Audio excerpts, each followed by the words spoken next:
नमस्कार दोस्तों। कहानियों की श्रृंखला में आज आप सभी को बंकिम चंद्र चट्टोपाध्याय द्वारा लिखा उपन्यास आनंद मठ के दूसरी कड़ी को यहाँ पर मैं सुनाऊंगी। पहली कड़ी हम अगले भाग में प्रस्तुत कर चुके हैं, तो सुनिए दूसरी कड़ी को। महेंद्र के जाने के बाद उस निर्जन स्थान की प्राय अंधकार भरी कुटिया में कल्याणी बच्ची के साथ एकाकी रह गई। उसने चारों ओर दृष्टिपात किया, फिर मन ही मन भीत होने लगी। कहीं कोई नहीं था, किसी मनुष्य का कंठ स्वर नहीं सुनाई पड़ता था। सिर्फ सियार और कुत्ते के रौ सुनाई पड़ रहे थे। वह पछता रही थी कि महेंद्र को नाहक ही उसने बाहर जाने दिया और कुछ भूख प्यास सहन कर लेती। सतर्कता के लिए और भय के दरवाजे उसने बंद करने चाहे, किंतु किसी भी दरवाजे पर अर्गला या साकल नहीं थी। उसकी दृष्टि चारों ओर मडराते मडराते यकायक सामने वाले दरवाजे पर टिक गई, जहाँ उसने छाया की तरह कुछ देखा। वह छाया मनुष्य की आकृति जैसी लग रही थी, किंतु मनुष्य लगता नहीं है। अत्यंत शुष्क, जीर्ण, अतिशय ही कृष्णवर्ण, निर्वस्त्र, विकट आकार का आदमी जैसा कुछ आकार वहाँ खड़ा हो गया। कुछ क्षण के बाद उस छाया ने अपने एक हाथ को उठाया। वह हाथ भी अस्थि और चर्म का ढांचा मात्र था और काफ़ी लंबा था। उस सूखे हाथ में शुष्क उंगलियां द्वारा उसने किसी को उधर आने का इशारा किया। कल्याणी के प्राण सूख गए। उसके बाद फिर एक और छाया, काली, लंबी, क्षीण और विवस्त्र, पहली आकृति के बगल में आकर खड़ी हो गई। उसके बाद एक और आकृति वहाँ उभरी, उसके बाद एक और।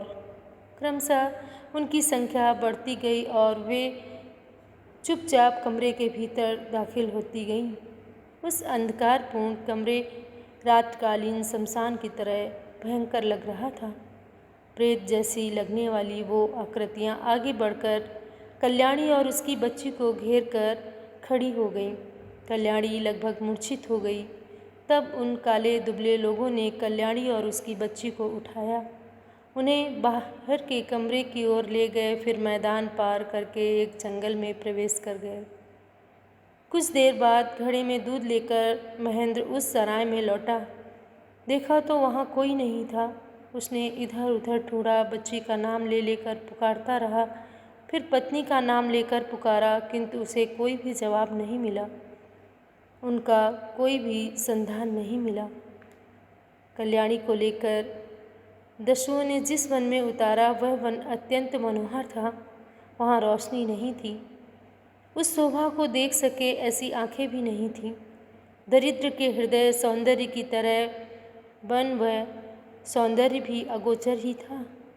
देश में आहार ना रहे, वन में फूल खिले थे और उन फूलों की सुगंध से वह अंधकार भी आलोकमय लग रहा था। साफ सुथरे कोमल घास के ढके हुए भूखंड पर दस्युओं ने कल्याणी और उसकी बच्ची को उतार दिया था। फिर वे लोग उन्हें घेर कर बैठ गए थे और आपस में वाद विवाद करने लगे कि इसका क्या किया जाए। कल्याणी के पास जो कुछ गहने थे वह वो पहले ही हथिया चुके थे। कुछ लोग उन गहनों का हिस्सा बांटने में व्यस्त थे। आभूषण बढ़ तो गए। एक दस्यु चीख पड़ा, हम लोग सोना चांदी लेकर क्या करेंगे? इस गहने के बदले कोई मुझे एक मुट्ठी चावल दो, भूख से मेरी जान निकली जा रही है। आज सिर्फ पत्ते खाए हैं मैंने। एक ने ऐसा कहा तो और भी लोग उसी के अनुरूप मांग करने लगे और वहाँ शोर मच गया। चावल दो, भूख से जान निकली जा रही है, सोना चांदी नहीं चाहिए। दलपत ने उन्हें चुप कराने की कोशिश की, किंतु कोई मानता ही ना था। क्रमशः वे चीख चीख कर झगड़ने लगे, गाली गलौज करने लगे और मारपीट की नौबत आ गई। जो अलंकार जिसके हिस्से में आया था, गुस्से में उसने वहीं दलपत पर दे मारा। दलपत ने जब दो एक को पकड़कर पीटा तो वे सब मिलकर दलपत पर टूट पड़े और आघात करने लगे। उपवास से दलपत भी निढाल और निर्बल था। 2-1 आघातों के बाद ही वह धराशायी हो गया और उसके प्राण पखेरु उड़ गए। उस क्षुधातुर, क्रोधित, उत्तेजित और ज्ञान शून्य दस्युओं में से एक ने कहा, सियार और कुत्ते का मांस भी हम लोगों ने खाया है। अब भूख से जान निकली जा रही है। चलो आज इस शख्स को ही खाया जाए। यह सुनकर सब लोग जय काली कहते हुए उच्चनाद कर उठे। बम काली, आज नर मांस खाऊंगा, कहते हुए वह सब क्षीण देह वाली काली काली प्रेतवत मूर्तियाँ अंधेरे में खिलखिलाकर हंस पड़ीं और तालियां बजा बजा कर नाचने लगीं। दलपत की देह जलाने के लिए उनमें से एक अग्नि की व्यवस्था करने में जुट गया। सूखी लकड़ियाँ, बेल की घास आदि बटोर कर चकमक पत्थर के घर्षण से आग उत्पन्न कर उसने उन सूखी लकड़ियों को जला दिया। धीरे धीरे अग्नि के प्रज्वलित होते ही आसपास के आम, नींबू, कटहल, ताड़, इमली, खजूर आदि वृक्षों के श्यामल पत्ते हल्के हल्के प्रभासित होने लगे। कहीं पत्ते प्रकाश की चमक उठे, कहीं घास प्रज्वलित दिखने लगी, कहीं अंधेरा और भी गाढ़ा हो गया। अग्नि प्रस्तुत होने पर उनमें से कोई एक मृत दलपत की टांग पकड़कर खींच लाया और उसे आग में झोंकने को उद्यत हुआ। तभी एक ने कहा, ठहरो, रुक जाओ। यदि महामांस खाकर ही आज जीवित रहना है तो बूढ़े का सूखा मांस क्यों खाएं? आज हमने जो लूटा है उसी को खाया जाए। आओ उस कोमल बच्ची को भून कर खाएं। दूसरे ने कहा, कुछ भी भून डालो, भूख अब सहन नहीं होती। तब उसने लोलुप होकर उधर ताका जहाँ कल्याणी बच्ची के संग लेटी थी, किंतु उन्होंने देखा कि वह स्थान अब शून्य है।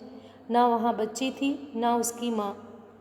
दस्यु लोग जब आपस में उलझ पड़े थे, तभी मौका देखकर कल्याणी बच्ची को गोद में लिए उसके मुख में स्तन डाले वन में भाग रही थी। शिकार हाथ से निकल गया है, यह देखकर मारो मारो चीखते प्रेत मूर्ति के रूप में दस्युओं का वह दल चारों ओर दौड़ पड़ा। विशेष स्थितियों में मनुष्य भी हिंसक पशु जैसा ही हो जाता है। वन में गहन अंधकार था, जिसमें कल्याणी को पथ नहीं सूझ रहा था। एक तो वृक्षलता कंटकों की सघनता से चलना कठिन हो रहा था, उस पर निबिड़ अंधकार। वृक्षलता कंटकों से होती हुई कल्याणी वन के अभ्यंतर में प्रवेश करती गई। बच्ची के शरीर में कांटे चुभने लगे, इससे वह कभी कभी रो पड़ती।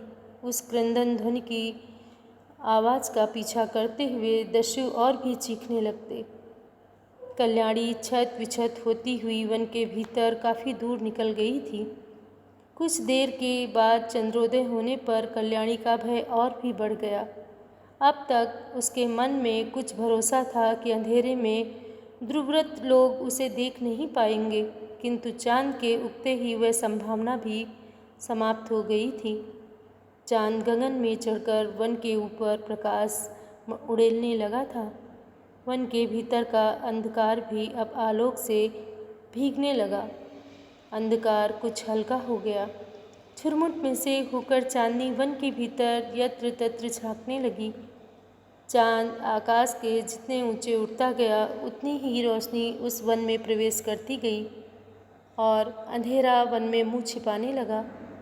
कल्याणी और भी भागती गई। वन में दुर्वृत्त लोग तब भी चारों ओर से चीख पुकार मचाते हुए बढ़ते आ रहे थे और डर कर बच्ची भी जोर जोर से रो रही थी।